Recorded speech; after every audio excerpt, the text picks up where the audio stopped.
আজি বনাম ৰঙা ঢেকীয়া। এইখিনি এতিয়া কাটি বাছি ল'লোঁ। ঢেকীয়াখিনি ৰঙা ঢেকীয়া হয়। ভাইটিয়ে একমুঠি ছিঙি লৈ আহিছিল। আলু দি ভাজিম এতিয়া। আপোনালোকে খায়নে? এইটো খাই ভাল পায় জনাব।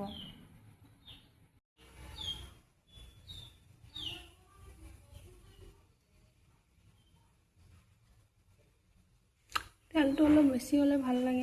এতিয়া মই শুকান জলকীয়া দি দিছোঁ এটা, পিঁয়াজ দি দিছোঁ।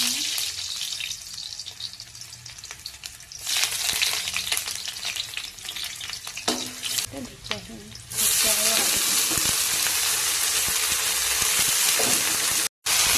দি দিলোঁ। একো দিয়া নাই।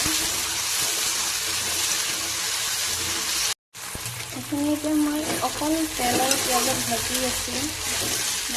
অকণমান ভজা হয়। নিমখ দি দিম মানে অকল নিমখ দি ভাজিম। হালধি এতিয়া নিদিওঁ, পাছত দিম হালধি। দেখিছেন নাই কালাৰ? হালধি নিদিলেও চলি যাব, বাট অকণমান দিব লাগিব হালধিয়ে দিম আৰু একো নিদিওঁ। এইখিনি হৈ গৈছে বৰ্তমান। এইখিনি এতিয়া হৈ গৈছে।